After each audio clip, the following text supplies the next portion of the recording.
1번. 그린 가는 어느 지역의 판 경계를, 자, 판 경계 우리가 배운 거 뭐 있어요? 아니, 그치. 수렴이냐, 발산이냐, 보존이냐. 그러니까 판 경계에 관련된 문제 나오면 수렴, 발산, 보존 중에 찾아달라는 거예요. 근데 이거 지금 딱 봤더니 해령이 있네요. 해령은 무슨 경계죠? 발산형 경계. 얘네들 지금 두 겹으로 돼 있는 애들은 발산형 경계죠. 변환단층은 뭐죠? 이거는 보존형 경계죠. 그래서 여러분이 해령 보자마자 제일 먼저 해주셔야 될 작업이 뭐냐면 걔를 기준으로 확장이 이렇게 일어난다는 거죠. 확장이. 그죠? 그러다 보면은 여기서는 이렇게, 저기서도 이렇게 되니까 이 중간 같은 경우는 어떤 일이 생기냐면 어긋나게 되죠. 그죠? 진행 방향이. 요런 단층, 어긋나는 단층을 우리가 뭐라 그러죠? 변환단층. 여긴 무슨 경계가 되는 거죠? 보존, 이렇게 어긋나는 거를 우리가 보존형 경계라고 하죠. 그죠? 빨간색으로 체크한 발산형 경계와 파란색으로 체크한 보존형 경계. 지진 일어날까요? 찢어질 때도 지진 나고, 어긋날 때도 지진 나고, 꼬라 박을 때도 지진 납니다. 그죠? 그러면 화산 활동은 어디 있을까? 찢어지면 피가 나죠? 그러니까 찢어지면은 마그마가 올라와서 생기는데, 어긋난다고 마그마가 생기나요? 그렇진 않죠. 그래서 파란색은 마그마 안 생깁니다. 이것도 잘 생각해 주시고. 그리고 해령의 키워드는 우리가 뭐였죠? 열심히 연습했지만 1번. 해양 지역의 나이가 0살이다. 두 번째는 대칭적으로 뭔가 나타날 거다. 좌우에. 자, 심해저 퇴적물. 우리가 많이 했었는데 심해저 퇴적물 두께 같은 경우는 뭐에 비례한다 그랬죠? 그쵸, 나이에 비례한다 그랬죠. 그럼 지금 하나, 둘, 셋. 나이 순서대로 하면은 어리고 1, 2, 3순인 거죠. 제일 어리고 그 다음 얘가 제일 나이 많은 거죠. 그지? 그러면은 해령이 나이 0살이라며. 요 빨간색으로 딱 지금 제가 그린 여기가 0살인 라인이잖아요. 그럼 나이가 누가 제일 어릴까? 여기서부터 거리가 제일 짧은 A가 제일 어리고 그 다음 C, 그 다음 제일 멀리 있는 B, 이 순서대로겠죠? 그래서 심해저 퇴적물 두께를 나타낸 것은 X냐? 이거는 쉽죠? 왜냐면은 아까 뭐라 그랬어? A는 제일 어린 거, 제일 어린 거는 Y, 그러니까 Y가 돼야 되는 거죠. 괜찮죠? 기억이 틀렸으니까 찍어주시고. 그 다음 해양 지역의 나이는 Y가 많아요? Z보다? Y가 제일 어리죠. 그러니까 이것도 틀렸다 해주시면 답은 사실 바로 나와야 되는 거죠. 디귿 지점과의 생성 시기 차이는 기억 지점이 크냐? 디귿 지점과의 생성 시기 차이는 얘랑 가까우면 작고 멀면 크겠죠? 뭐 당연한 얘기니까. 그래서 크다. 정답. 답 2번. 2번. 이거 우리 고지자기 복강 연습 열심히 했잖아요. 얘는 여러분이 저번 주 5세트를 잘 복습했으면 맞춰야 돼. 이게 틀렸으면 제가 명확하게 진단 내려줄 수 있는데 저번 주 5회차 중에 오답이 안 된 게 있는 겁니다. 그래서 특히 고지자기 파트. ABC는 모두 정자긋기. 자, 다시 한번 제가 좀 더 친절하게 가볼게. 자, 정자긋기에 복각이 플러스면 난 어디 있었던 거죠? 북반구. 마이너스면 남반구. 만약에 역자긋기인데 플러스였으면 남반구. 마이너스였으면 북반구. 이거는 기억을 하고 계셔야 되죠. 근데 문제에서 다 정자긋기래. 일단 이 순서가 어떻게 될까요? 제일 아래 깔린 놈이 먼저겠죠. 그러니까 A, B, C 순인 거 당연히 인정? 그죠? 근데 맨 처음에 얘가 위로 솟구쳐 있네요. 그럼 얘는 지금 일단은 기본적으로 문제에서 정자긋기를 했으니까 이 정자긋기 세팅만 보면 되죠. 그지? 근데 애가 위로 올라갔다는 건 복각이 플러스예요, 마이너스예요? 복은 엎드릴 복자로 했죠. 아래로 해야 플러스고 위로 서면 마이너스예요. 그러니까 애가 위로 좀 많이 섰었네. 남반구였죠. 오케이? 근데 B 때도 위로, C 때도 위로니까 어쨌든 계속 어디 있었던 거예요? 남반구에 있었던 거야. 근데 그 각이 어떻게 되고 있어요? 작아지고 있죠. 우리 고지자기 복각의 크기는 뭘 기록한다 그랬죠? 그치, 생성 당시 복각 크기는 생성 당시 위도를 얘기한다 그랬어요. 근데 계속해서 그 각이 작아지고 있으면 얘 위도는 어떻게 되고 있는 거예요? 점점 작아지고 있는 거죠. 위도는 저 위도로 가고 있는 거죠. 그럼 이 두 개를 합쳐봐. 남반구에 계속 있었으면서 저 위도로 가고 있었다라는 거를 그림으로 그려서 한번 합쳐봐. 남반구에 있었단 말이요. 근데 점점 A가 저 위도로 가야 되면은 이렇게 가고 있는 거죠. 이런 식으로. 그지? 그러면 계속해서 저 위도로 가고 있다라는 건 방위로 얘기하면 북상하고 있는 거죠. 계속해서 북쪽으로 가고 있는 거죠. 북쪽으로. 인정? 그러다가 이거 놓치면 안 돼. 결과적으로 제일 마지막 현재는 지금 어때요, 얘가? 그치? 복각이 지금 뭐가 됐어요? 아래로 숙였으니까 플러스가 됐지. 어머! 계속 문제에선 정자각기라 그랬는데 복각이 플러스니까 지금 난 어디로 와버린 거야? 북방구로 와버린 거죠. 뭐 정확한 위도는 모르겠지만은 조금 엄밀하게 가보면은 이 기울인 각도 크기가 뭐랑 좀 비슷해요. 저 오른쪽의 자료 중에 애매하긴 한데 뭐 B랑 비슷한 것 같아요. 그죠? 그나마. 그럼 B 정도의 위도만큼 이제 올라온 그 북방구로 올라온 뭐 한 여기 정도에 지금 현재 있는 거지. 계속해서 꾸준히 거의 북상을 하고 있었고 위도의 측면에서 얘기하면 위도는 어떻게 된 거죠? 위도는 계속 작아지다가 0에서부터는 커지는 거지. 위도의 측면에서 봤을 때는 여기 정리 다 해드릴게. 위도의 측면에서 일단 처음에 방위의 측면에서 얘기하면은 거의 웬만해서 꾸준히 북상했다라고 보셔야 되는 게 맞을 거고요.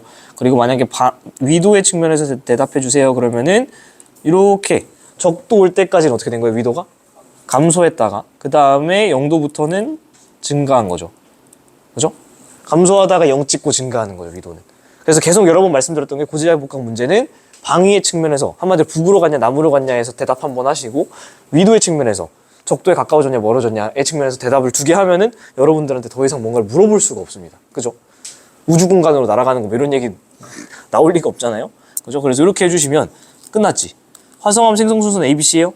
아래 깔린 거부터 ABC 순서 맞고요. 복각의 크기는 A가 큰가요? 얘가 얼마나 더 위로 빨딱 올라왔느냐죠. 그래서 크기는 A가 크다. 화산은 적도 위치한 적이 있나요? 적도를 거쳐서 지나왔죠. 그죠? 그러니까 적도 위치한 적이 있는 거죠. 오케이.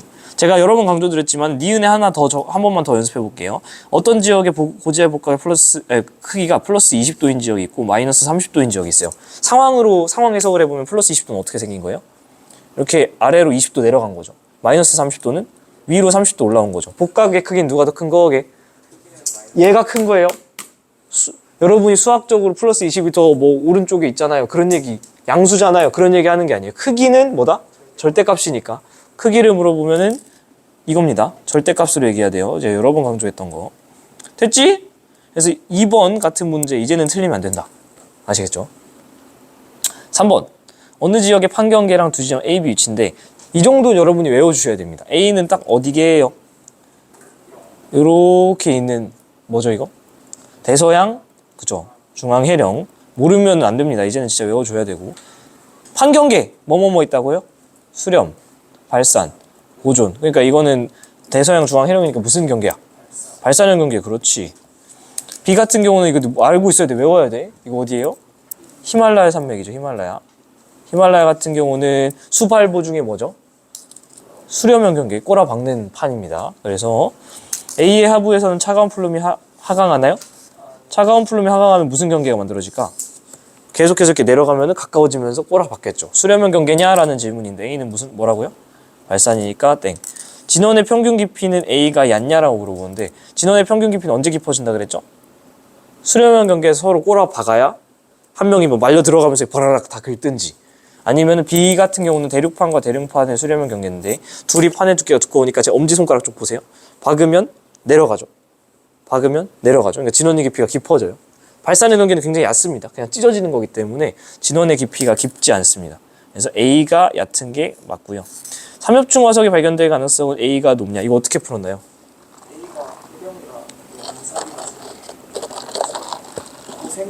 그렇죠. 삼엽중 화석은 언제 거예요? 고생대 거죠. 고생대 무슨 층이죠? 해성층이죠. 이거 바다에서 바다에 살던 애니까. 그러면은 최소한 얘는 나이가 몇 살은 돼야 되는 거야? 6, 2, 5.5, 0.5 해주면은 삼엽총은 2.5억년에서 5.5억년 요 사이잖아요? 그지? 이때 태어나려면 해양직의 나이가 좀 있어야 되잖아. 근데 여기는 뭐라고요? 대서양 중앙 해령의 키워드 뭐라고? 아까? 나이 0살. 근데 0살이네 어떻게 5.5에서 2.5억년 사이에 고생대 썸띵이 나오냐는 거지. 불가능하다는 겁니다. B 같은 경우는 이건 여러분이 참고로 알고 계시면 좋은데 얘가 원래 어디 있었죠? 인도 대륙이? 저 남극 어딘가 있었어요. 그 사이에 바다였잖아. 근데 얘가 계속해 쭉 북상해서 지금 꼬라박은 거잖아요. 그래서 실제로 히말라야 산맥의 산중턱에는 뭐가 있냐면 조개 껍질 같은 게 있습니다. 왜냐면은 이 사이가 바다였는데 걔를 쭉 끌고 오면서 꼬라박으면서 바다였던 해양 지각을 밀고 올라와 버리니까 해저 퇴적물을 저 높은 위치에 몇천 킬로미터 위에 조개 껍질이 발견돼요. 그러면 반대로 어떤 지질학자가 이 히말라야 산맥을 막 등산을 해가지고 산 중턱에서 조개 껍질을 막 발견해. 한 해발고도 한 2,000, 3,000km에서. 그러면 여러분의 올바른 사고방식은 1번. 야, 옛날엔 바닷물이 2,000km까지 있었네. 이거예요? 아니면은 지질학적으로 원래 해저 퇴적물은 바닥에 있었는데 걔가 수렴을 경계에서 말려 올라온 거구나 라고 생각하는 게 맞아요. 후자가 맞다라는 거죠. 그래서 날씨 아이도 아니고 그죠? 날씨 아이도 2,000km까지는 물이 올라가진 않아. 그죠? 그래서 땡. 답은 2번. 그래서 아직까지는 여러분이 우리가 같이 공부를 열심히 하셨기 때문에 틀린 문제가 없었으면 좋겠다는 개인적인 바람. 4번에 나자료 정도는 체크해 볼만 하죠, 여러분이. 근데 사실 나자료 같은 경우도 여러분 저에게 잠깐만 시간을 주시면 올해 수능 특강 문제에서 나왔던 개념이랑 거의 유사한 개념을 알고 있으면 이것도 제가 저번 주에 말씀드렸던 거거든요. 그래서 여러분이 사실은 복습을 잘 하셨으면은 저 문제에 나를 해석하는데 전혀 문제가 없었어야 되는 게 맞다라고 생각을 합니다. 이 문제 적어 놓으시면 좋겠어요. 올해 2025년 수능 특강 2강의 3점의 7번 이 문제거든요. 이거 저거만 놓고 나중에 복습해야지 하면은 내가 뭘 복습하려고 했는지도 까먹는다니까. 매일매일 하셔야 돼. 2025 수특 여러분 올해 수특의 2강의 3점의 7번이요? 맞나? 7번 이겁니다. 혹시 수특 답지 있는 사람 있나? 저한테 시간을 좀 주세요. 어차피 영상 보시면 조금 여유롭게 볼 수 있으니까 답도 보여드릴게. 답도 보여드려야 여러분이 같이 공부할 수 있겠죠. 저기서 이제 해양지각 하부 섭입대에서의 온도랑 이제 해령 오씨 바로 잡았어. 답 3번이네요. 3번. 답 3번입니다. 그래서 이 문제 멈춰놓고 풀어보시고 답은 3번이다. 저기서 하는 얘기가 뭐냐면은 여기서 섭입대 하부에서랑 해령에서의 Y축 온도 비교를 시킵니다. 다시 문제 보여드릴게. 이것 때문에 그래요. A 평균 깊이 150, C 섭입대 하부 평균 깊이 150. 근데 그 두 지점 기억 니은에 온도를 안 줬죠? 근데 둘 중에 온도 어디가 높게를 물어보는 거예요. 바로 보여야 됩니다. 어디가 높게? 여기가 높게, 여기가 높게. 여기가 높다라는 거를 수특에서 알고 있어야 됩니다. 왜냐하면은 간단하게 말씀드리면 여기서도 똑같이 해볼게요. 여기가 높게, 여기가 높게 물어봤을 때 깊이가 같은 지점이라고 가정을 한다면 여러분이 마그마 용융곡선 그래프 기억을 하고 있죠. 기본적으로 멘틀의 용융곡선 이렇게 일자지만 얘에 해당하는 건 A일까 B일까? 얘가 만나는 지점은 B죠. 왜냐면은 압력 감소로 인해서 이렇게 일자선이랑 만나는 게 B니까. 근데 A 같은 경우, 요 하부 같은 경우는 뭐 때문에 만들어지죠? 온도 감소. 용융점 물 포함 용융 감소 때문에 용융 온도 감소 때문에 이런 식으로 그려지는 지점이 요거잖아요. 같은 지점을 만약에 같은 깊이를 쫙 잘라주면은 어디가 더 온도가 높아? 이쪽이 온도가 높다라는 거예요. 그죠? B 쪽이. 그래서 이걸 알고 계셔야 돼서 사실은 이렇게 풀자면 온도가 조금 더 높은 Y축에서 만나고 있는 기억이 B. 온도가 좀 낮은 Y축에서 만나는 게 A. 이렇게 볼 수도 있고 사실은 조금 더 엄밀하게 풀자면 여기는 우리가 알고 있다시피 어떤 메커니즘에 의해서 만들어지죠? 온도 상승에 의해 만들어지죠. 온도가 쭉 올라가고 있는 A가 이거다라고 보시는 게 조금 더 여러분이 쉽게 풀었을 방법입니다. 얘가 좀 더 안전한 풀이라고 생각해요. 이 문제 해석할 때는. 근데 B 같은 경우는 우리가 어떤 메커니즘에 의해서 만들어지죠? 압력 감소. 그러니까 여기서는 온도의 증가는 별로 없지만은 그럼에도 불구하고 온도가 멀쩡히 있는데 내가 뜨거워지지 않는데 마그마가 생길 수 있는 이유는 왜 그렇다? 압력이 감소해서 그렇다. 그래서 생성된 마그마의 함량 같은 경우는 어디가 많을까요? B 같은 경우는 무슨 마그마가 만들어지죠? 현무암질. A 같은 경우는 안산암질 내지는 조금 격해지면 유문암질까지 만들어질 수 있죠. 그럼 A가 많다? 정답. A에서는 마그마가 니은으로 만들어지죠. 기니 중 암석의 온도 변하는 과정에서 일어난 압력 변화는 어디가 작을까요? 그렇죠. 왜냐하면은 기억 같은 경우는 압력 감소 때문에 생긴다 그랬으니까 압력 변화는 기억이 크겠죠. 그래서 답은 1번. 4번이 여러분이 좀 당황스러울 수 있지만 올해 문제 잘 풀어보셨으면 맞췄어야 된다. 5번은 아직도 틀리면 큰일 납니다. 화성함의 기본적인 세팅이죠. U랑 반 중에 하나입니다. 느리고 어두운 놈 누구야? 반려함이고 빠르고 밝은 놈 유문함 바로 나오셔야 되고 현과 화 중에 하나인데요. 어두운 게 많은 놈이 누구야? 현. 적은 게 화. 그죠? 그래서 X 같은 경우는 현무암에서 뭔가 많은 물리량을 얘기하는 거겠죠. A는 유문함인가요? 아니요. S이오트 함량은 X로 적절할까요? 현무암이 X이오트 함량이 화감보다 많아요? 그렇지 않죠. 그지? 그리고 BD는 산암인가요? B, D, 화산암 맞죠? 답은 2번. 6번. 나가 잘 안 보였을 수도 있을 것 같은데 가 같은 경우는 뭐죠? 여는. 나 같은 경우는 사층리인데 이거 사층리 어디 보여요? 요거 보이죠? 그러면은 미안. 퇴적물의 공급 방향 어떻게 되는 거죠? 이렇게 돼야지 되는 거죠. 왜요?는 개념 설명에서 다 말씀드립니다. 그래서 가는 여는 퇴적물은 기억 방향 공급.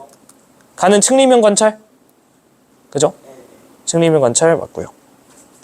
다시 한번 그래도 말씀드리면 측리면을 관찰했냐라는 거를 요 그림 하나로 제가 딱 설명드릴 수 있다라고 생각을 하는데 슉 올라가서 나온 김에 그래도 말씀을 드려야지.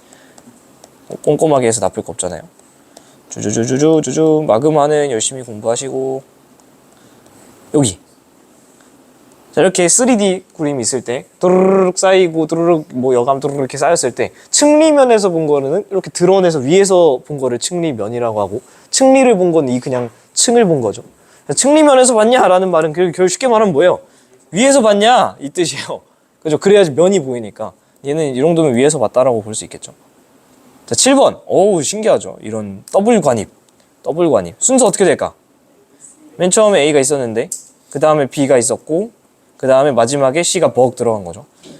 헷갈리면은 가장 방해받지 않은 녀석이 당연히 가장 나중에 형성됐겠죠. 그죠? 이렇게 보셔도 됩니다. 순서는 A, B, C이고요. SiO2 함량이 많은 놈은 누구일까? B. 어떻게 할까? SiO2 함량이 많아지면 어떻게 돼요? 색이 밝아지죠. 그래서 제일 밝은 B가 제일 많은 거 맞습니다. C에서는 A, B가 포획감으로 나올 수 있을까요? 그죠? 왜냐면은 A랑 B가 있었는데 C가 들어가면서 A랑 B를 뜯어 먹었을 거 아니야. 뜯어 먹었을 수 있겠죠.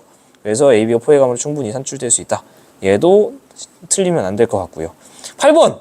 좋은 문제입니다. 여러분이 과연 개념을 잘 기억하고 있는지. 자, 9시에 지상일기도 이런 거 그냥 눈으로 읽지 말고 여기다 9시 이렇게 써주세요. 이거 몇 초 안 걸리잖아. 그리고 나다 14시라 20시에 관측한 무슨 영상? 가시 영상. 자, 가시 영상 복습해 봅시다. 뭘 보고 싶을 때 쓰죠? 두께 보고 싶을 때 쓰죠. 그죠? 얘가 만약에 밝으면은 두께가 어떻다는 거예요? 가시 영상에서? 그치? 어두우면은 얇은 거죠. 근데 만약에 진짜 가시광선에 실제 세기를 물어본다면? 가시광선 에너지의 실제 세기를 물어보면은 밝을 때 그 세기는 어떤 거야? 그냥 센 거야. 어두운 거는 약한 거. 그죠? 저괴가 여기가 반대였죠. 복습 알아서 잘하시고. 근데 우린 지금 가시만 물어봤으니까 가시만 합시다. 머리 아프니까. 이렇게 있어. 가시 영상의 가장 큰 특징은 뭐죠? 저괴에 비교해서? 그렇지. 가시 영상의 가장 큰 특징은 뭐였냐면은 얘가 메커니즘이 뭐였죠? 태양빛을 구름이 반사한 양을 재는 거잖아요. 그러면 가시 영상에서 빛이 있으려면 두 가지 조건이 있어야 돼요. 첫 번째, 구름이 있어야 되고 두 번째, 구름이 있더라도 태양빛이 있어야 반사를 시킬 거잖아요. 구름이 아무리 많은데 빛을 안 주면 반사를 어떻게 해? 그래서 가시 영상은 언제 쓸 수 있다? 언제 쓸 수 없다? 밤에는 사용이 불가하다. 이게 되게 중요한 키워드죠. 문제 풀 때 많이 쓰이죠. 그래서 제가 이런 거 제가 가시 영상 문제에서 개념 영상에서도 많이 말씀드렸는데 이런 식으로 뭔가 여기 잘 안 보이겠다. 뭔가 이렇게 칼로 잘린 것 마냥 이런 식으로 이쪽에는 막 밝아 가시 영상에서 저쪽에는 가시 영상에서 막 여기 아무것도 없어. 그러면은 해석을 어떻게 해야 될까? 여긴 구름이 진짜 한 점 없네 라고 봐야 될까? 아니면 태양빛이 한 점도 안 들어오네 라고 봐야 될까? 후자로 봐야 된다라는 거예요. 그러면은 동서중에 어디 쪽에 태양빛이 많아요? 동쪽에 태양빛이 막 들어오고 있는 거잖아. 그러면은 우리나라는 지금 새벽이라는 거예요. 이런 거 말씀 많이 들었었죠. 반대로 내가 가시 영상이라고 봤어. 문제에서 줬어. 근데 가시 영상에서 오히려 막 여기는 막 뭔가 막 엄청 많아. 근데 뭔가 칼로 자른 것만 여기는 너무 이상할 정도로 구름이 아무것도 없어. 빛이 아무것도 없어. 가시 영상. 그러면은 둘 중에 하나 다시 하필이면 동쪽에는 구름이 정말 한 점도 없는 걸까? 아니면은 하필이면 동쪽에 태양빛이 하나도 안 들어오는 걸까? 동쪽에 태양빛이 하나도 안 들어오고 쭉 넘어가서 서쪽에만 태양이 들어온다라는 것. 우리나라는 지금 황혼, 그죠? 해가 지고 있는 서쪽으로 해가 이미 여기로 간 거야, 해가. 태양빛이 그래서 여기까지밖에 안 오는 거야. 그러니까 저녁이라는 거죠. 그지? 이거를 알고 이거는 제가 여러 번 개념 영상에서도 말씀드렸고 문제도 풀어드립니다. 걔를 알고 있었으면 봐봐요. 매칭을 해야 돼요. 14시와 20시. 뭐가 14시고 뭐가 20시일까? 얘가 14시고 얘가 20시가 됩니다. 왜 그럴까요? 여기 이상하잖아. 이상하잖아. 여기 지금 무슨 전선이 있어요? 가 그림 보시면 정체 전선 있잖아요. 구름 오는 곳은 항상 어느 쪽에? 찬 공기 영역, 따뜻한 공기 영역? 찬 공기 영역에 이렇게 구름이 생긴다 그랬어요. 전선면 구름, 비는 찬 공기 쪽에 생긴다. 이것도 아직도 안 되면은 이해가 안 되면은 외우라니까요. 전선면 구름, 비는 찬 공기 쪽. 외우세요, 그냥. 내가 아직도 이게 이해가 안 되면 그냥 외워야지 문제가 어떻게든 풀리잖아요. 정체 전선 같은 경우는 요즘 우리한테 계속 영향을 주고 있잖아요. 비가 뒤지게 많이 오고 그 말은 구름도 뒤지게 많다는 건데 여기에 구름이 갑자기 몇 시간 만에 이렇게 사라진다고? 말이 돼? 말이 안 되는 거죠. 그럼 구름은 있는데 관측이 안 되는 거죠. 왜 그럴까? 20시면 뭐예요? 해가 졌지. 서쪽만 살짝 있잖아. 이미 해는 저기로 넘어가서. 그래서 해가 안 들어오니까 구름이 없는 것처럼 보이는 것 뿐이다. 됐어요? 그래서 A에는 북태평양 고기압 위치하나요? 정체전선은 이 아래쪽 북태평양 고기압, 위쪽은 오호츠크의 고기압, 오호츠크의 기단. 이거 다 외워야 되는 거죠. 기본 배경지식. 그래서 A가 아니고 오히려 아래쪽에 있습니다. 땡. 나가 20시인 이유는 이 가시 영상의 특징 때문에 그런 겁니다. 아시겠어요? 이거 막 구름이 벌써 빠져나가서 막 소멸해서 그러고 있네라고 하면 잘못된 해석이라고. 답은 맞췄겠지만. 이날 오전 강수량은 중부지방이 많았을 거냐라고 물어보고 있습니다. 어떻게 할까요? 그쪽 그림 보시면은 제가 여기 막 너무 난잡하게 그런데 다시 좀 지워주면은 강수구역은 어디 쪽에 있다? 찬 공기 쪽에 있다. 그러니까 이렇게 상대적으로 중부예요, 남부예요? 저 중부지방 쪽에 많이 있죠. 그래서 실제 그림을 봤을 때 얘는 좀 애매하긴 하다. 전 전선 위치 갖고 풀긴 했어요. 그래서 중부지방 쪽이 많았을 거다라고 생각해 주시면 됩니다. 됐죠? 20분까지인가? 네. 9번. 자, 이거는 올해 수능 완성에도 있는 개념입니다. 잘 기억하셔야 돼요. 낭뢰랑 우박인데요. 어떻게 할 수 있을까? 항상 피크를 보세요. 그죠? 여기는 지금 언제 많은 거야, 이 자료는? 여름에 뭐가 굉장히 많네. 근데 얘는요? 애매한데 어쨌든 약간 겨울 비슷할 때 좀 많고 이게 확실하게 좀 여름에 좀 적죠. 여름에 좀 적죠. 그지? 우박 언제 많을까? 아니면 언제 적을까? 이거 올해 수능 완성에 나와 있습니다. 여름에 적은 게 우박이에요. 왜 그럴까? 그치, 녹아서. 우박이 녹아서, 더워서. 사실 여러분이 그냥 1차원적으로 생각하면 우박이 만들어지기 좋은 세팅은 언제예요? 정란운이 막 만들어졌을 때잖아요. 정란운은 언제 제일 많이 만들어져요? 지표면이 뜨거운 요즘 밖에 구름 엄청 예쁘게 막 두껍게 쌓이잖아요. 그게 지표가 너무 뜨거우니까 미친 듯이 상승기로 생겨가지고 막 구름이 너무 명확하고 예쁘게 발달을 하는 거야. 그러니까 사실 우박이 생기기에는 여름이 훨씬 좋긴 해요. 근데 그 생긴 우박이 떨어지면서 녹는 거야. 그래서 여름철에 실제로 관측되는 우박의 개수는 최소를 찍습니다. 이거 올해 수능 완성에도 나와 있고요. 답지에도 왜 여름이 상승기류가 많은데도 우박이 적냐? 녹아서요 라고 써 있습니다. 명확하게. 그럼 자연스럽게 여름철에 상승기류가 많이 생겨서 낭뢰 같은 거는 좀 많이 생길 수 있겠죠. 천둥번개 쉽게 말하면. 그래서 요게 낭뢰. 낭뢰는 낭뢰는 여름철에 잘 생긴다. 왜? 적어 놓으셔야지. 지표면 온도가 높아서 정란운이 발달하기 훨씬 좋다. 근데 그러면 당연히 우박도 많이 생겨야 되는 거 아니냐? 맞는데 그 생긴 우박이 떨어지면서 녹아버리는 여름은 오히려 적다. 그래서 내후 발생 계절과 우박 일수가 비례하지 않는 재밌는 결과를 낳게 되는 거죠. 오케이. 10번 가겠습니다. 이거 아직도 못 맞추시면은 큰일 나요. 네. 수온은 어때? 무조건 내려가죠. 그리고 약간 일정한 곳, 여기를 무슨 층이라 그러죠? 혼합층. 그리고 이렇게 떨어지는 걸 수온약층. 아직 수심이 120m밖에 안 됐으니까 아직 심해층은 안 보이는데 간단하게 감을 잡고 있으면 좋습니다. 심해층은 약 한 500에서 한 그래도 1km까지 내려가야 이게 좀 보여요. 그래서 여기는 아직은 심해층까지는 안 보인다. 그러면은 수온이 빠라락 떨어지면 밀도는 어떻게 될까? 빠라락 올라가겠죠. 그래서 여기 올라가고 있는 요 녀석이 밀도가 되는 거고요. 그리고 얘는 나머지는 자연스럽게 염분 해석해 주시면 됩니다. 그래서 40, 50에서 수온이 급격하게 높아지냐? 수온은 높아지지 않습니다. 혼합층의 두께는 최소한 지금 일정하게 유지되는 게 한 60까지는 있죠. 그러니까 두껍다. 정답 40보다는. 밀도 변한 이유는 90에서 120 구간에서 밀도가 이렇게 뛰고 있죠. 그 이유는 뭐 때문일까요? 수온이 낮아진, 즉 차가워지고 있으니까 밀도가 커지는 거죠. 연분을 보면요, 연분은 오히려 떨어져. 그러니까 싱거워지고 있단 말이에요. 근데 밀도가 올라가기 때문에 저건 연분에 대한 영향보다는 수온이 급격하게 커지고 있다. 자, 11번 태평양에서 위도에 따른 풍속인데요.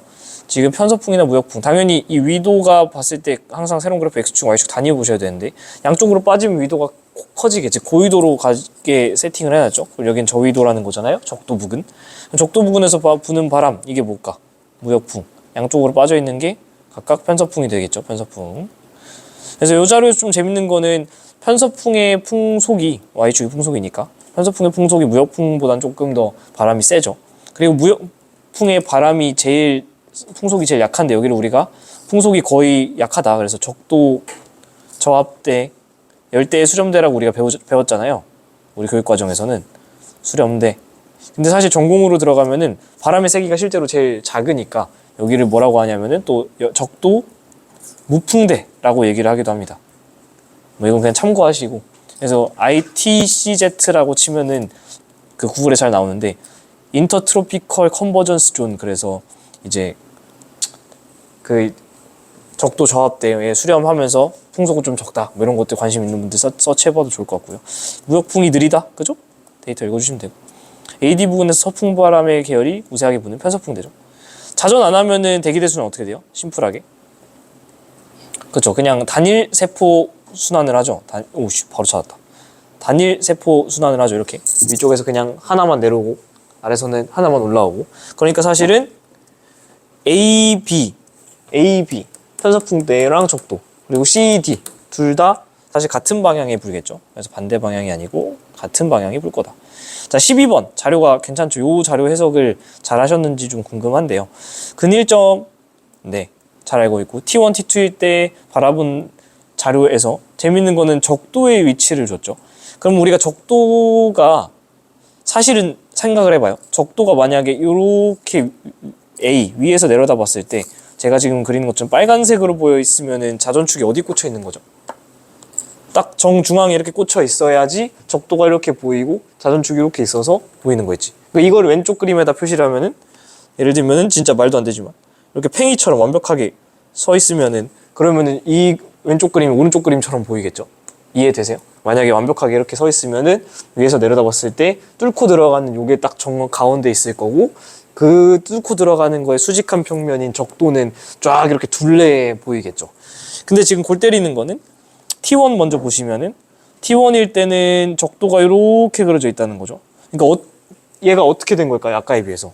이 그림상에서 얘기하면 왼쪽으로 기울어져 있다는 거죠. 그래서 적도가 이렇게 마중 나와서 오른쪽 적도는 위로 올라오고 왼쪽 적도는 내려가서 안 보이는 상황.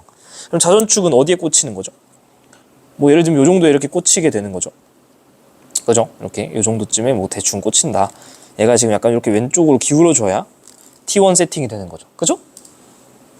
그러면 이거는 지금 근일점에서 그 기억 나온 김에 정리하고 가면은 북반구에서는 무슨 계절이 되는 거죠? 겨울. 남반구에서는 여름인 거죠. T1일 때는. T1은 빨간색으로 제가 쓰겠습니다. T2는 어때요, 지금? 적도가 요렇게 이쪽에 있죠. 그러면은 어느 방향으로 지금 기운 거죠? 위에서 내려다 봤을 때 저 뒤로, 이렇게 뒤로 빠진 거죠.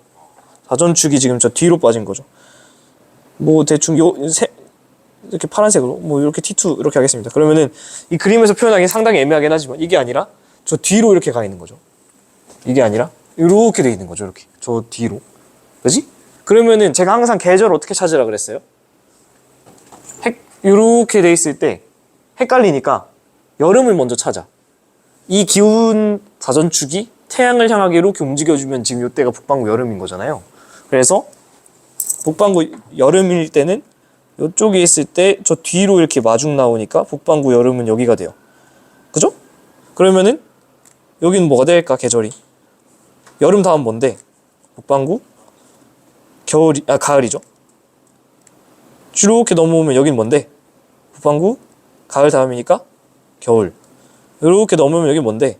이렇게 뒤로 빠졌을 때 여기서는 북반구가 겨울 다음이니까 봄, 그죠? 그래서 파란색일 때는 여기는 봄.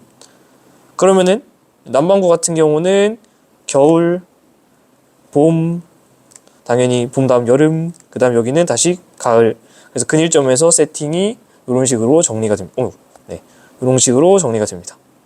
그죠? 이거 연습을 잘 하셔야 돼요. 이거는 어려운 개념이긴 한데 여름을 찾고 우리 공전 방향은 무조건 반시계로 도니까 여름 찾은 다음 가을, 겨울, 봄 순서로 돌리면 되고 그 다음에 남반구 같은 경우는 계절이 항상 반대니까 반대로 뒤집어주면 됩니다.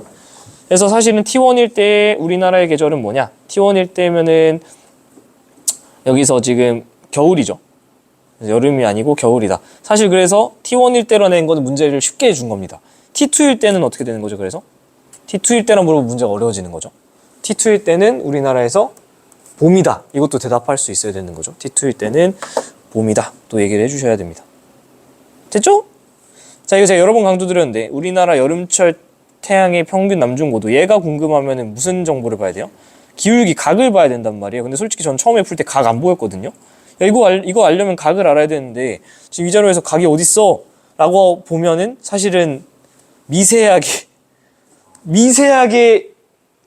여기까지 먹어 들어온 요 각도랑 여기서 먹어 들어온 요 각도가 차이가 생겨요. 있죠? 솔직히 처음에 나 자료 보자마자 T1이 더 많이 먹어 들어와서 T1이 더 많이 기운 거다가 바로 보이는 사람은 진짜 흔치 않을 것 같아요. 근데 니은 선지를 보면은 순서가 사고 과정이 이렇게 되는 거지. 남중고도? 남중고도를 알려면 각을 알아야 되는데 그럼 이 자료에 어딘가에 각에 대한 정보가 있다는 거잖아. 그죠? 그렇게 하고 다시 보면은 지금 봤더니 이 점선이 먹어 들어온 각보다 실선이 먹어 들어온 각이 크네. 그러면은 어떤 녀석이 더 기운 거죠? 그렇죠. T1. 저 실선. 지금 빨간색으로 되어 있는 이 T1이 T2보다 이제 기울어진 각이 더 크다라는 거를 알 수 있습니다. 사실은 나 자료 보자마자 바로 보였으면 정말 훌륭한데 저는 못 봤습니다. 나중에라도 보면 됩니다. 그래서 T1일 때가 높다가 일단 T1 천천히 할게요. 각은 그래서 T1일 때가 큰 건데 제가 우리 연습 많이 했죠. 어떤 기준값을 중심으로 사실 90도 빼기 위도긴 한데 이건 모르셔도 되고요. 어떻게 움직이죠? 여름철에 높고 겨울철에 낮고 여름철에 높고 겨울철에 낮고 이렇게 되죠. 여름철 태양의 남중고도.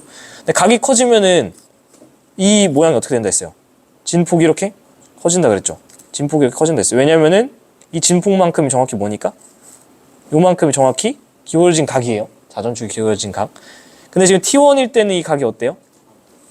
크니까 파란색일 때처럼 안 되고 빨간색일 때처럼 이렇게 각이 커지죠. 그럼 이때 여름철 태양의 남중고도 어떻게 됐어요? 원래보다 커졌죠. 만약에 이 질문은 겨울철이라고 했으면 대답 뭐라고 해야 될까? 낮아졌다고 얘기를 해야 되는 거예요. 아시겠죠? 그래서 T1일 때가 높다가 이렇게 돼서 맞는 겁니다. 그리고 딕은 남반구 중위도 지역에서 색깔 좀 바꿀까? 남반구 중위도 지역에서 기온의 연교차는 T1일 때가 크냐? 얘도 좀 머리가 띵한데 찬찬히 해보시면 됩니다.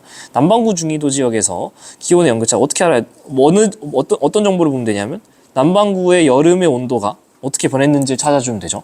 그래서 남반구 여름의 온도가 T1과 T2일 때 어떻게 변했나 보시면은 일단은 남반구 여름 빨간색 T1일 때는 남반구 여름 어디에서 해요? 딱 요 근일점에서죠. 그죠? 그러니까 가까운 여름이면서 각도는 아까 뭐라 그랬어요? 컸다 그랬죠. 그래서 이 남반구 여름이 T1일 때는 가까운 여름이면서 이게 각도 커. 그죠? 근데 이에 비해서 T2일 때는 남반구 여름 어디예요? 여기죠, 여기. 요때입니다.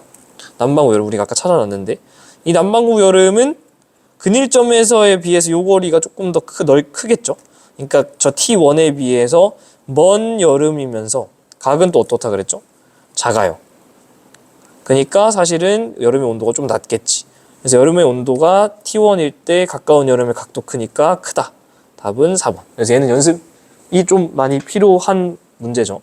근데 저는 굉장히 이 정도면 좋은 문제라고 생각합니다. 어렵지만 좋은 문제. 13번. 엘라의 동태평양 자료. 뭐가 L이죠? 바로 보이셔야죠. 요게 두툼하니 L. 요게 얇으니 라. 그죠? 바로 나오셔야 됩니다. 그래서 표층 수온은 가가 높을까요? 그죠? 엘니뇨 때 동태평양 온도 높고요. 수온 영상 시작 깊이는 여기서도 보이지만 어디가 더 깊죠? 가가 깊고요. 엘니뇨 거는 가예요. 설명이 너무 불친절해요. 개념 영상을 보셔라. 14번. 아우 이거 낚이기 딱 좋죠. 낚이기 딱 좋은 문제. 그래서 고도 1km랑 만나는 경계를 줬어요. 일단은 북방 온대저기압이니까 어떻게 하면서 시작하면 좋을까? 당연히 그죠. 그림을 그리고 시작하는 게 좋습니다. 슝슝슝 이게 한랭전선, 그 다음에 슝슝슝 온난전선 이렇게 있잖아요. 그래서 한랭전선이 만나는 거니까 요 가는 어디에 해당하는 거죠?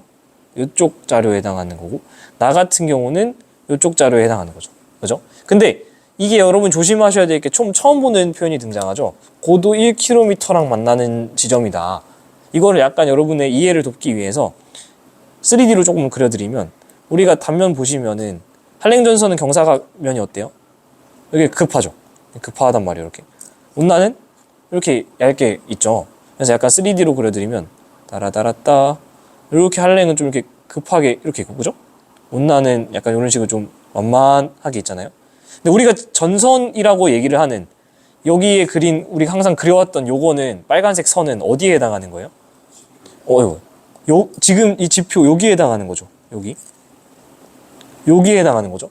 그지? 근데 문제에서 준 요 자료는 이 빨간 선이랑 동일해요? 아니요. 뭐라 그랬어요? 1km 지점이니까 어디인 거죠? 더 위. 이 파란색 면 여기는 지표면이니까 고도 0km 자료인 거죠. 근데 문제에서 준 자료는 1km 자료니까 얘보다 더 위에서 이렇게 만나야 되는 거지.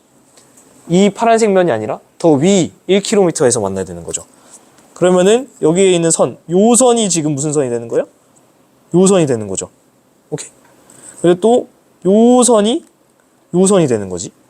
그러니까 사실 A, B, C, D 위치가 이 지표의 A, B, C, D라고 하면 안 되고 요 보라색 면에 있는 A, B, C, D로 해줘야 되는 겁니다. 요 고도 1km 지점 위에 있는 요 평면에서 여기 A, 여기 B, 그다음에 여기 C, 여기 D 이렇게 되는 거죠. 그래서 A, B, C, D 위치가 1km 위쪽 여기다. 됐죠? 자, 그럼 기온은 A가 낮냐라고 했는데 A는 여전히 요 전선면을 기준으로 아래 찬 공기 쪽이죠. B는 이 전선면 기준 위쪽이니까 따뜻한 공기죠. 그래서 A가 낮은 거 정답. 온난전선은 D보다 서쪽에 위치하냐? 온난전선은 지금 어디 있죠? 빨간색 이거죠? 이게 온난전선이에요. D는 여기 있잖아요. 그럼 어디에 있는 거죠? 더 서쪽에 있는 거 맞습니다. 그래서 맞고 디귿이 틀리기 딱 좋죠. 구름은 D에 분포하느냐라고 물어보는데요. 구름 같은 경우는 어디에 있죠 지금? 얘를 기준으로 했을 때 구름은 온난전선면의 위에 이렇게 몽글몽글 깔려 있을 거잖아요. 이쪽으로. 그러면은 이 전선면을 기준으로 위쪽은 C고 D는 경사면의 아래쪽에 있어요. 전선면의 아래쪽. 그래서 D에 분포하지 않고요. C에 분포하는 게 맞습니다. 저는 이거 틀렸을 것 같아요. 제가 풀었으면.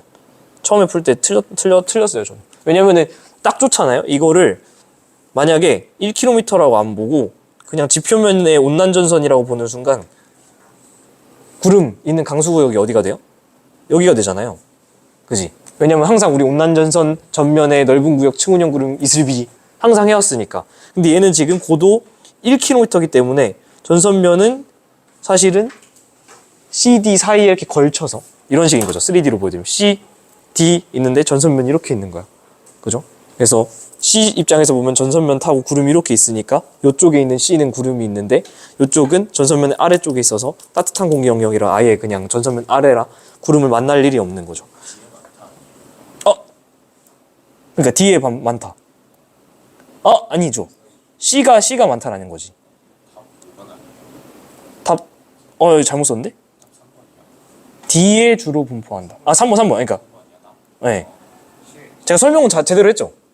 설명 제대로 답을 잘못 읽고 있어요. 네. 그러니까 얘를 3D라서 더 헷갈리시는 것 같은데 얘를 단면으로 보여드리면 요게 지금 온난 전선의 단면이라고 생각하시고 전선면의 단면이라 생각하시고 요게 지금 0km 지표인데 우리가 보는 거는 이렇게 잘라서 1km 고도의 자료잖아요. 그래서 C는 여기 있고 D는 여기 있는 거야. 근데 구름은 여기를 타고 이렇게 온난 전선면 위에 생기니까 구름이 더 많은 거는 C자료라는 거죠. D는 전선면 아래에 있어서. 굉장히 좀 어려울 수 있는, 저는 이거 이렇게 바로 틀렸습니다. 바로 5번 찍었지. 3번. 15번. A부터 D에서 행성의 공정궤도인데요. 여기서는 미세 중력 렌즈가 나타난다고 합니다. ABC 스펙트럼에서 도플러 효과 관측할 수 있냐? 자, 이거 애매하다 생각하시는 분들이 좀 계시던데, 도플러 효과가 그러면 관측될 수 없는 세팅은 언젠데? 그쵸, 완전 시선 방향과 공정궤도면이 수직하면은 안 되죠. 그러면 지금 A 같은 경우 수직해요? 아니죠. B 같은 경우도 아니죠. C 같은 경우도 아니죠. 다 수직하지 않으니까 그냥 가능하다. 이렇게 심플하게 푸시면 됩니다. A 행성에 의해서 일시적으로 어두워지는 현상 생길까요? 그게 바로 무슨 현상이죠? 그렇죠. 식현상. 왜냐하면 나란하기 때문에 이 행성이 이렇게 돌아서 이 앞에 오면은 딱 가려주죠. 그렇죠. 그러면은 나타날 수 있고요. 그 다음에 C 행성에서 이렇게 일시적으로 밝아지는 현상, 이게 뭐예요? 미세중력 렌즈 현상 생길 수 있죠. 그죠? 16번. 자, 16번을 제가 2교시 앞 시간 끝자락에서 하나하나 따지면서 풀다 보니 사실은 현타가 좀 왔습니다. 뭐 실제로 이거를 시험장에서 숫자를 정말 구체적으로 다 세면서 푸는 사람이 몇이나 있을까 싶어서 그냥 조금 편하게 다시 풀어보도록 할게요. 뭐 원궤도로 공전하는 반지름, 뭐 그리고 생명가능지대 거리, 그리고 1Z 뭐 이런 걸 새롭게 정의를 내리고 있죠. 그래서 이게 사실은 처음에 이해가 좀 잘 안 될 것 같아요. 그죠? 읽었을 때 이게 무슨 말이야? 근데 이거를 읽어주시면 단 생명가능지대 중심은 생명가능지대 안쪽 경계랑 바깥쪽 경계 가운데 지점이다, 뭐 이런 말이 있죠. 그래서 이 말이 무슨 뜻인지를 일단 이해를 하는 게 중요할 것 같은데, 별이 이렇게 있고 별과 어느 정도 거리가 떨어지면 생명가능지대가 이렇게 있겠죠? 그죠? 이렇게 있는데 생명가능지대의 중심은 안쪽 경계면 여기 말하는 거고 바깥쪽이면 여기 말하는 거죠. 그 가운데 지점이라고 했으니까 여기가 생명가능지대의 중심이다, 뭐 그 뜻이죠. 근데 거기서 1Z를 정의를 어떻게 내렸냐? 이 외계 행성계에서 생명가능지대 중심, 여기죠, 요 지점, 아까 말한 경계까지, 양쪽 경계까지, 요거를 뭐라고 정의를 한 거예요? 1Z라고 그냥 정의를 한 거죠. 양쪽으로 1Z씩 뻗어 있어요, 이 뜻이죠. 그렇게 하면은 이게 나자료가 드디어 해석이 되는데, 이 두 가지가 조합이 된 다음에야 사실은 나자료 해석이 되죠. 무슨 뜻이냐면 생명가능지대는 중심으로부터 1Z 벗어나 있는 곳 안에 들어있는 거잖아요. 그 말은 이 나자료에서 생명가능지대에 들어있는 건 뭐밖에 없는 거죠? 1Z보다 안쪽에 있는 얘네 둘만 사실 생명가능지대에 들어가 있다라는 거죠. 그래서 생명가능지대에 들어있는 녀석은 니은 디귿 밖에 없고 걔네들의 공정궤도 반지름이 생각보다 크죠?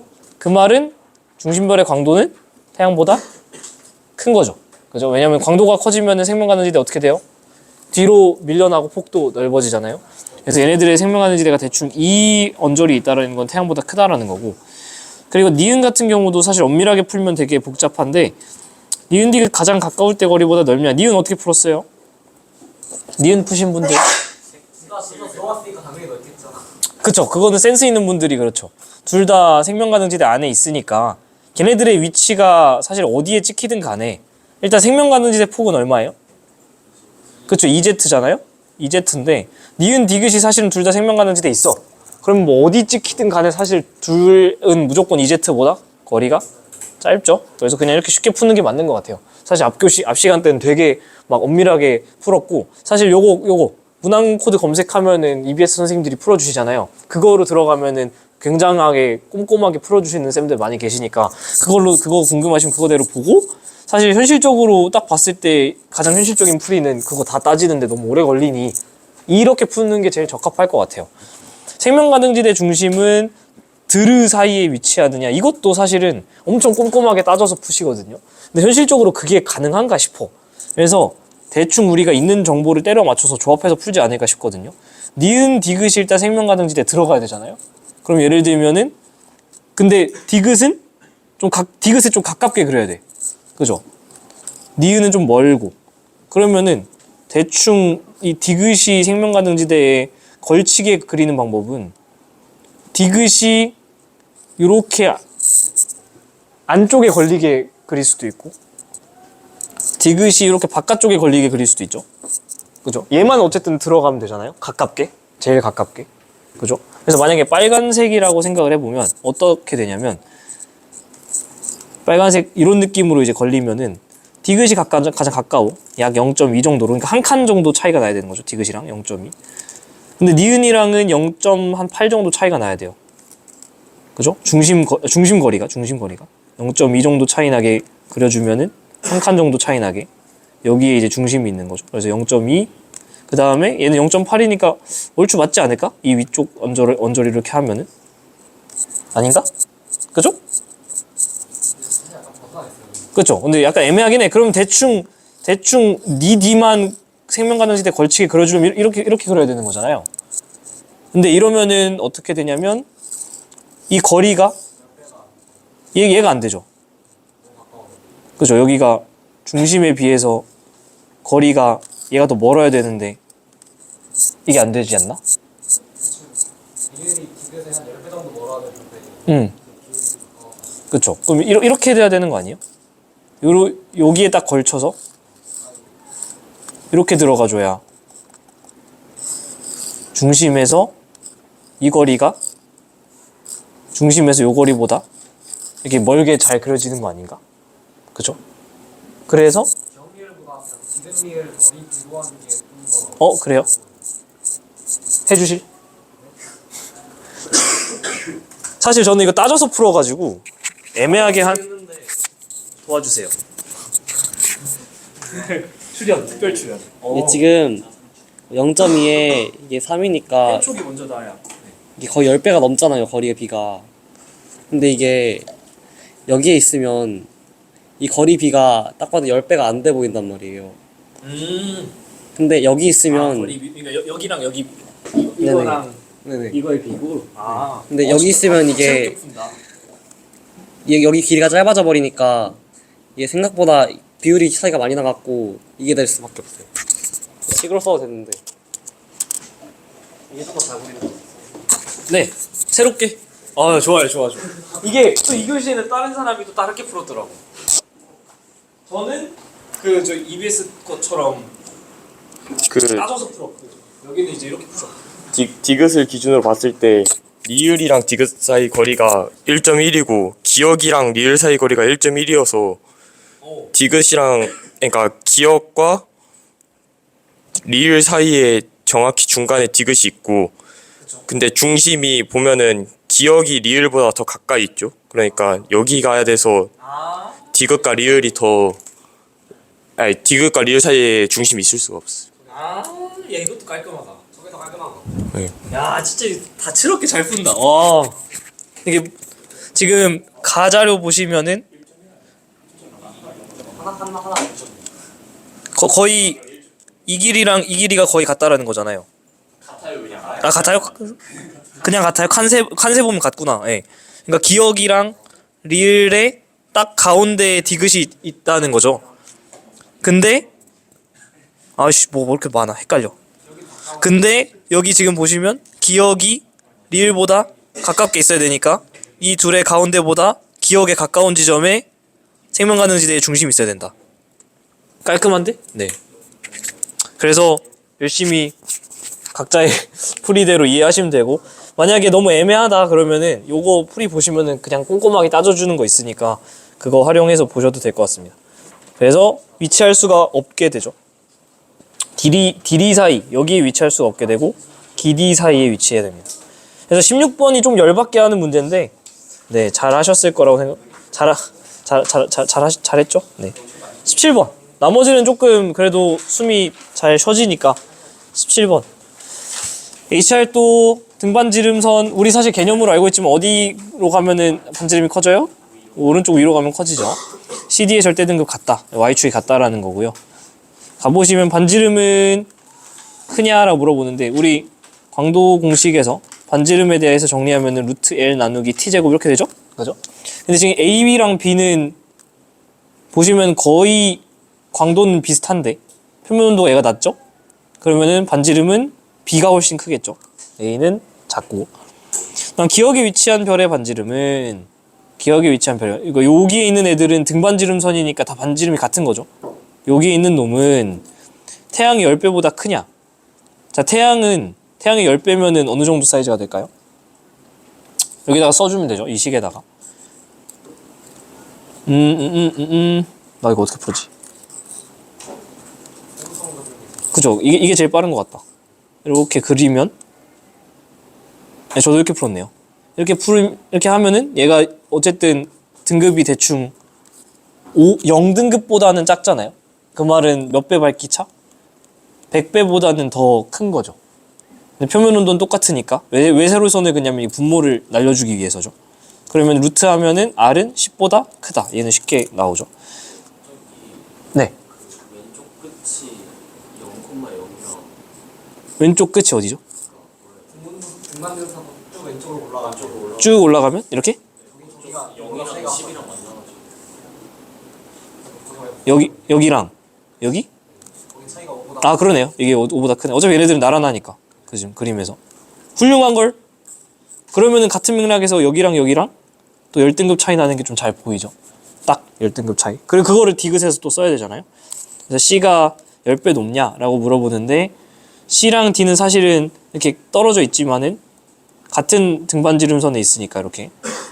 그래서 C가 D가 보시면은 여기 있는 애들 이렇게 잘라주면은 사실 똑같은 문제 되는 거죠.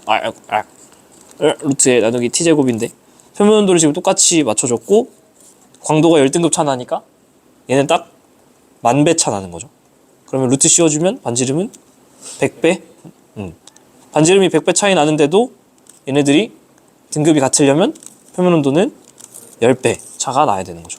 계산이고요. 18번 같은 경우도 C 여기에 해당하는 게 3000 켈빈 그러면은 B는 6000 켈빈 그리고 A는 0.3 정도 찍히잖아요. 얘는 거의 약 10,000 켈빈이 찍히죠. 얘를 통해서 풀어야 되는 게 기억선지죠. 그래서 A 같은 경우는 H1이 강하냐 물어보는데 H1은 10,000 켈빈에서 제일 세죠. 그래서 H1이라 정의를 한 거고 반지름은 C가 B의 2배냐 물어보는데 그래서 표면 온도가 2분의 1배 됐는데 광도가 같다라는 건 반지름은 4배가 되어야 되는 거고 C는 주기율성이 될 수 있나요? 왜 안 돼요? 그쵸. 주기율성은 하나 크면 다 크고 반대로 얘기하면 하나 작으면 다 작아야 되는데 지금 표면 온도가 낮아졌음에도 불구하고 광도가 같아. 이러면 안 돼, 안 돼. 안 되죠. 얘가 떨어졌으면 같은 주기율성이면 얘도 떨어져 줘야 되죠. 그죠? 그래서 땡. 19번 쉽죠? 얘도? 네. 타원 불규칙 IRR 얘는 나선 얘는 타원 성간물질은 어디에 많아요? 불규칙에 많아요. 평균 나이는 누가 많아요? 타원 쪽이 많아요. 그래서 A는 어리고 파란색 별들은 어디에 많아요? 나선 8에 많아요. 그래서 얘는 개념 답은 1번 20번도 쉬웠죠? 그래서 V는 HR VR 그래서 기울기가 뭐? H인데 얘를 H라고 하면 얘는 몇 정도 나오는지 모르겠다. 어쨌든 기울기가 크죠? 그러니까 허블 상수가 어쨌든 A가 크죠? 거리가 멀수록 적색편이랑 증가하나요? V는 HR인데 거리가 멀면 뭐가 커져요? 그죠? 속도가 커지죠? 그럼 얘를 또 CZ로 구하면 Z도 커져야 되죠? 광속은 일정하니까. 그래서 맞고. 허블 상수는 A가 작은가요? 기울기가 크니까 땡이고. 관측 가능한 우주 크기 어떻게 구하죠? 허블 상수의 역수 곱하기 광속. 얘는 이제 단 전제 조건이 빛의 속도로 등속 팽창한 우주만 구하는 거지만 실제로는 우리가 알고 있죠. 감속했다가 가속했다가 뭐 하는 거. 그래서 사실은 관측 가능한 우주의 크기 딱 하면 H분의 C 바로 나오셔야 되는데 C는 일정하니까 결국에는 허블 상수의 역수만 생각하시면 되는데 A는 H가 크죠. 그럼 분모가 크니까 이 값은 작죠. 그래서 답은 1번. 그래서 개인적으로 좀 열받게 하는 문제들이 16번 있었고 14번 있었고 12번 또 자료 괜찮았고 그리고 8번 가시 영상 연습 다시 할 수 있어서 좋았고 그 다음에 뭐 클래식이죠 2번은 그리고 4번의 나자료도 괜찮았다 뭐 이 정도 복습 위주로 다시 한번 훑어보시면 좋을 것 같습니다. 오케이 질문 있으면 더 하시고